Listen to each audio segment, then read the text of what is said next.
What unfolded on the Senate floor was not just a speech, it was a warning, a remembrance, and an indictment of how power chooses what to honor and what to erase. Senator Patty Murray did not simply criticize Speaker Mike Johnson for failing to display a plaque. She used that absence to expose what she says is a much larger effort to rewrite the history of January 6th and to diminish the sacrifice of the Capitol Police who held the line when American democracy was under direct attack. Before we go deeper, take a moment to subscribe to the channel. These moments matter, and subscribing helps ensure you do not miss the context behind the headlines as this story continues to evolve. My husband and I sheltered in place right here in this building and prayed that our lock would hold. 5 years ago, we had to hunker down in the Capitol as alarms blared, glass shattered, and rioters stormed the halls of this building, chanting, "Hang Mike Pence." We heard them just outside the room I was, feet away from this chamber. They were looking for any lawmaker they could find, screaming, "Kill the infidels." We felt them bashing against our door, trying to get in.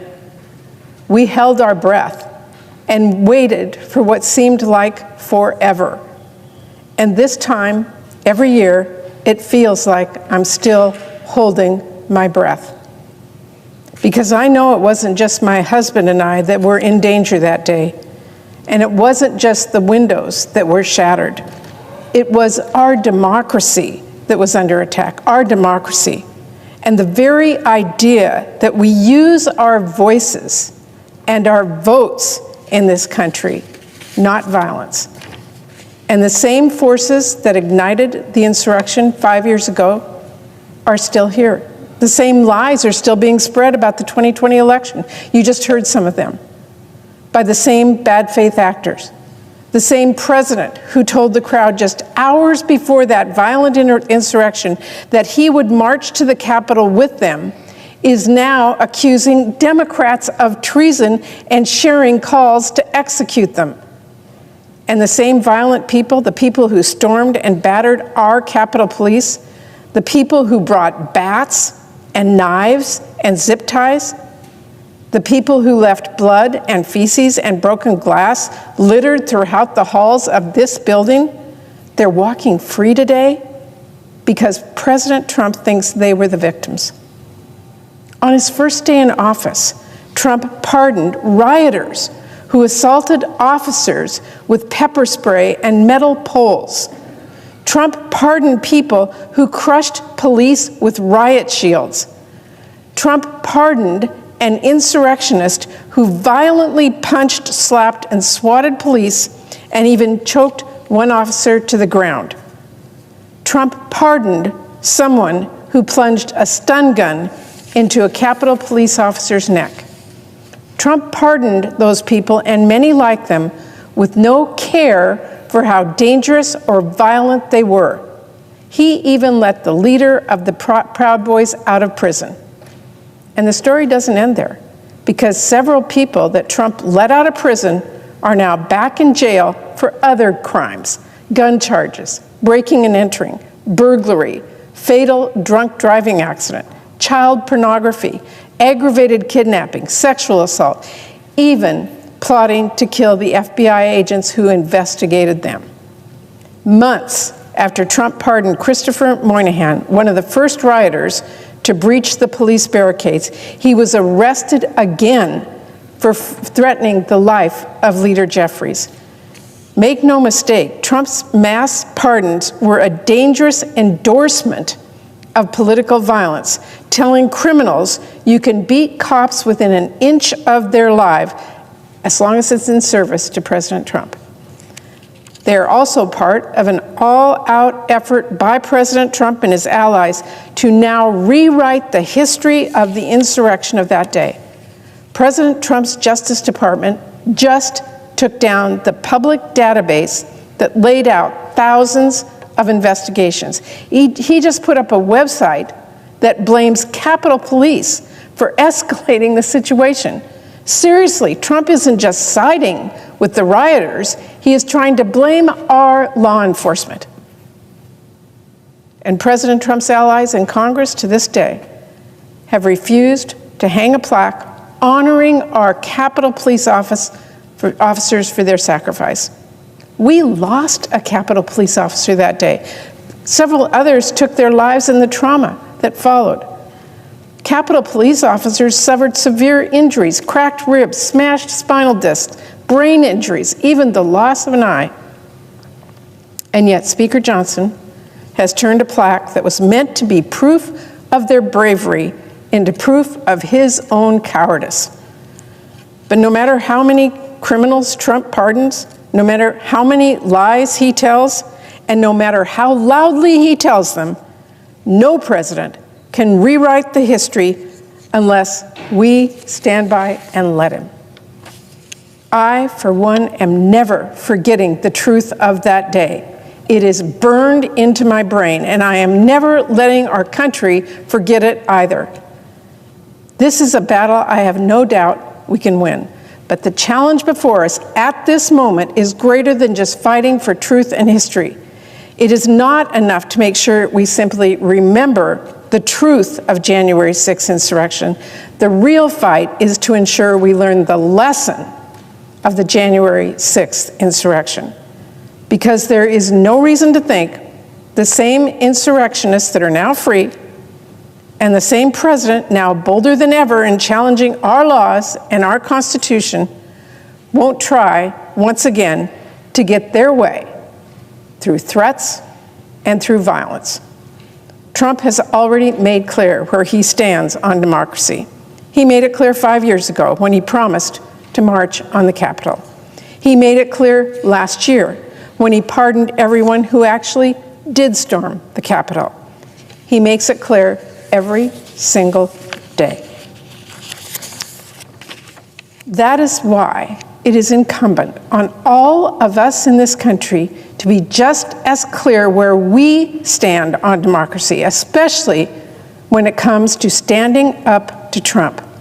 Our government, of the people, by the people, for the people, is an amazing accomplishment, but it is not automatic or inevitable. It takes work. It takes people speaking up. It takes Congress listening and acting. At the end of our day, our democracy is only as strong as our resolve. It is only as enduring as our courage. January 6th was a day that tested that resolve. It was a day that tested that courage. Frankly, some people in this body failed that test. But 5 years ago today, as I sheltered in place, steps away from right here, it wasn't just the locks that held. The courage of our Capitol Police held. And most importantly, the resolve of some leaders to put country before party held. To my colleagues and to the American people, I know we can continue to protect this democracy, but only if we tell the full truth about the threat that we faced 5 years ago and the challenges we face today. Thank you, Mr. President. I yield the floor. Murray began by grounding her remarks in personal experience. She described sheltering in place inside the Capitol with her husband as alarms blared, glass shattered, and rioters surged through the building, chanting threats against lawmakers. She recounted hearing voices just feet away from the chamber, people searching for members of Congress and calling for executions. This was not abstract fear or political theater. It was survival, waiting silently and hoping the doors would hold, and that memory, she explained, has never fully left.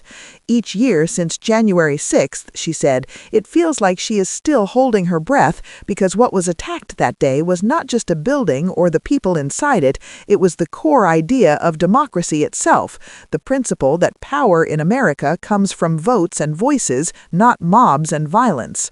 Subscribe now if you want reporting that connects history, policy, and lived experience, not just sound bites. From there, Murray widened the lens. She argued that the forces behind the insurrection did not disappear after that day. The same lies about the 2020 election are still being spread. The same political actors continue to downplay or excuse violence, and the same former president who told supporters he would march to the Capitol is now, according to Murray, escalating rhetoric by accusing opponents of treason and amplifying calls for execution. Central to her criticism was President Trump's decision to pardon individuals convicted for their roles in the insurrection. Murray detailed those pardons in stark terms, describing rioters who assaulted officers with pepper spray, metal poles, riot shields, fists, and even stun guns. She emphasized that these were not symbolic acts, but brutal assaults on law enforcement officers doing their jobs. But Murray's sharpest criticism focused on what she called an active effort to rewrite history.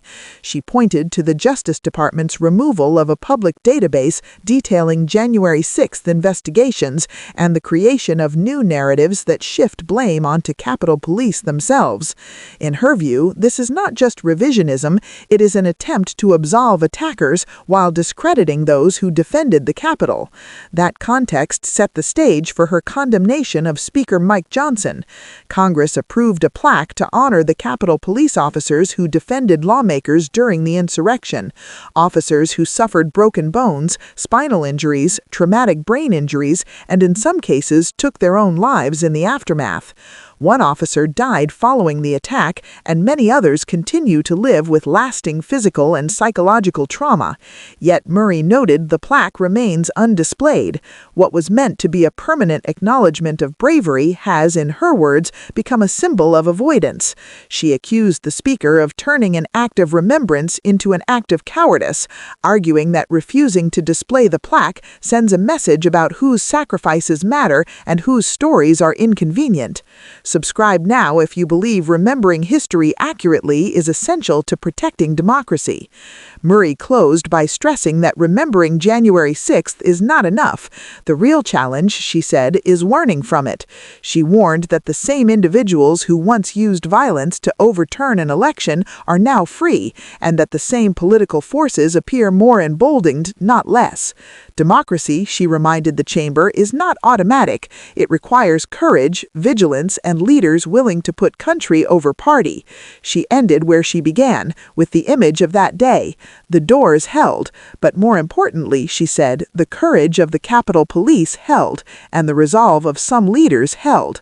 Whether that resolve still exists today, she implied, remains an open question. If you want continued coverage that explains not just what lawmakers say, but why it matters, make sure to subscribe to the channel.